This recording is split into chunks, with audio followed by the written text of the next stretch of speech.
We've all done it. We've been in an interaction that feels stressful, overwhelming, painful, and we've said something that we didn't mean to say. It came out before we knew it. We were thinking it, but we didn't realize that our mouth said those things out loud. And no matter what, no matter how hard we wish, no matter how much somebody works on inventing a time machine, it's never, ever going to erase the fact that it happened. So how much would you give to never do that again?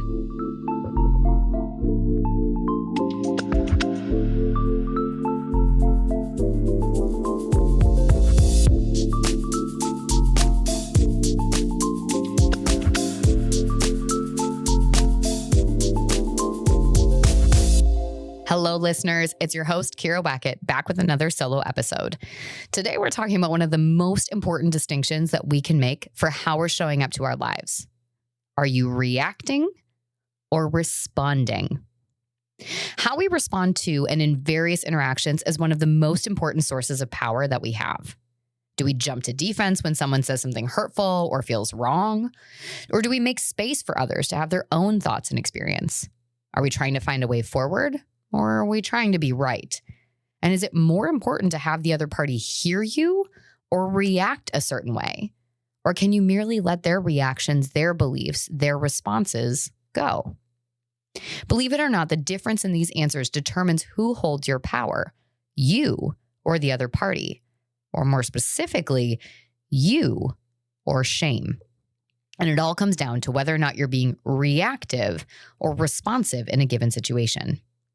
The difference, while subtle in many cases, is tied to your emotions' role in these interactions. Emotions are powerful tools and sources of information that shouldn't be neglected or ignored. And emotions are meant to be consultants and informants, not the leaders of our interaction. Because emotions aren't anchors. They ebb and flow and can vary based on the day, the person, the interaction, or even how much sleep or food that we've had. But emotions often act like sneaker waves and consume us before we have any awareness of them, especially shame. When this happens, it can make it hard for us to be assertive or speaking from a place that makes and honors the space for both you and the other person or persons. In turn, we feel overwhelmed by our shame and assume a role of defense. It becomes more about the other person and their response or reaction than about us. We might shut down, try and prove we're right, or have an expectation of what we need from them and what they should say or do. Essentially, we use either passive-aggressive, or aggressive communication, making what we say, think, and feel about the other person and not ourselves. We're no longer rooted in our values, thoughts, or feelings, but attached to that of the other parties. And as soon as we do that, we become reactive. To be reactive means we're responding to the feelings and shame triggers being activated in a given interaction. Someone says or does something that kicks up our negative self-talk, biases, or shame stories, and we go on the defense by attacking, avoiding, or appeasing the other party, often without even knowing it. It's as if our body is trying to get us out of and away from this feeling or experience as quickly as possible, no matter where and how we land. We act first and process later. Examples of how this could look might be someone saying something that goes against your beliefs and values and feeling a pull to just make them understand, or they need to apologize for what they said. You're right in this moment, and they just need to see that. You might go into your review feeling really confident about how something went and get feedback that others thought you could have done better on X or Y. Instantly, you find yourself in a state of self-deprecation, dismissing what you thought coming in with phrases like, they're probably right. What do I know? Maybe the cashier asks if you want to give $1 to their charity of the month at the grocery store, and you say yes without even thinking or asking more questions. You don't want to be seen as uncharitable, greedy, or unkind, and this is the best way to ensure that in the moment, right? And finally, you might have an argument with your partner and find that in response to whatever they say, you attack back harder. It becomes a battle of character assassination and who's worse at X.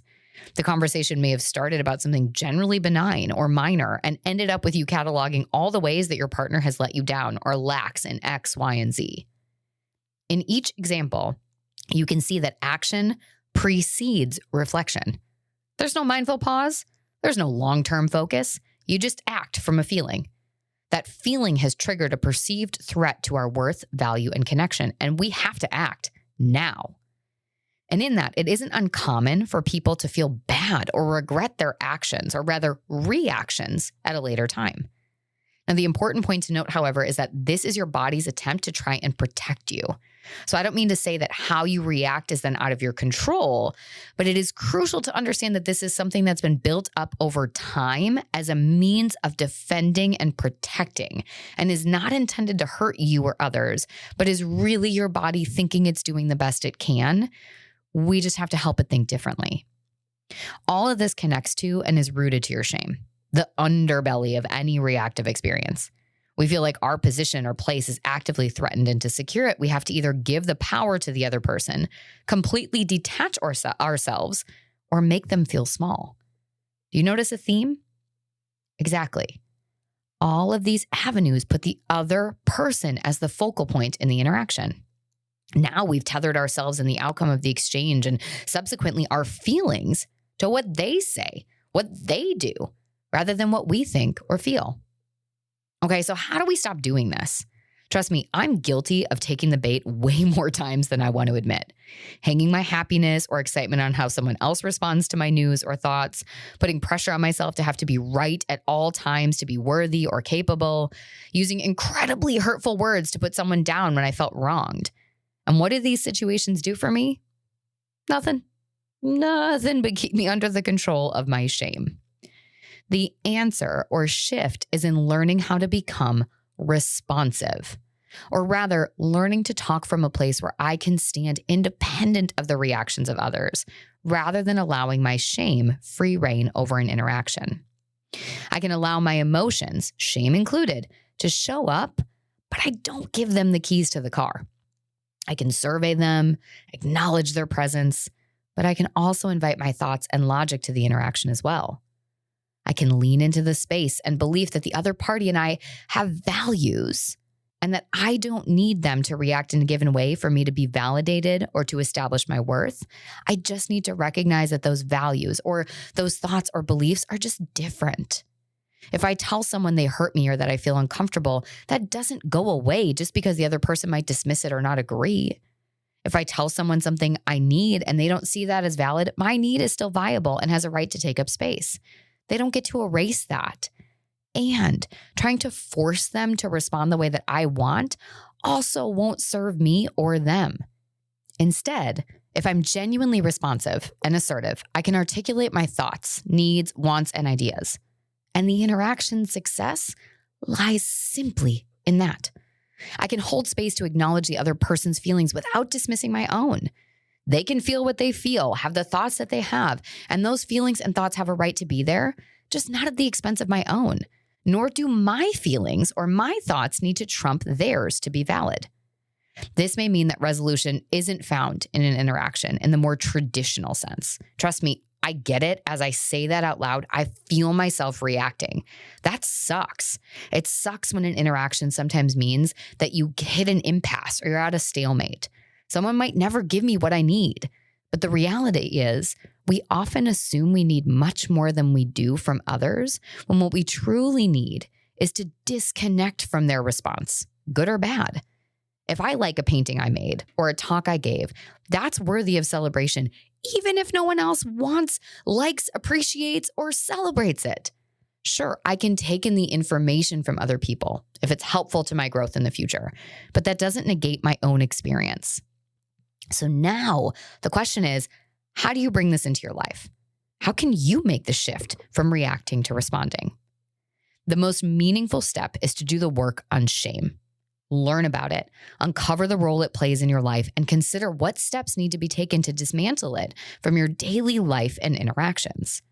Where do you react? Why? When X happens or when Y says Z, what threat gets activated?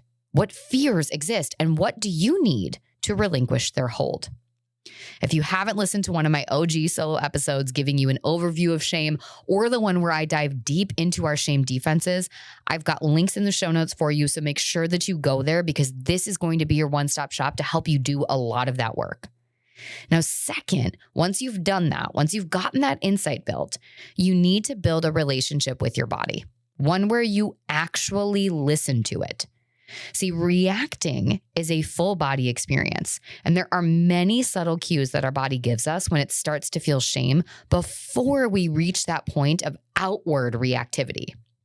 So whether it's yoga, progressive muscle relaxation, meditation, or body scanning, you need to spend time engaging with your body and learning to recognize how it shows you what it needs, what it feels, and how it experiences things in a given moment.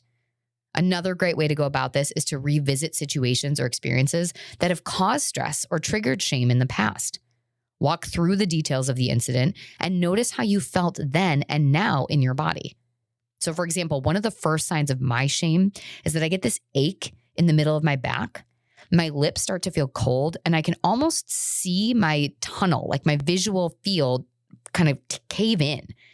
If and when these cues present, I now know that shame is at the table, and I can enact my response plan accordingly. And finally, as we work to address our shame and connect with our bodies, we'll shift from feeling reactive to prepared for shame-triggering situations.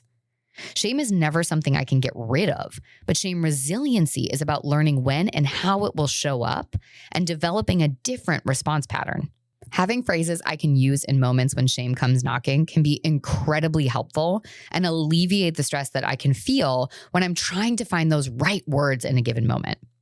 So try these simple shifts and pivots in your daily life to help you transition from that state of reactive to responsive. First, I can appreciate that we have different opinions. You could also say something like, I'm sorry to hear you had a different experience of me or our interaction.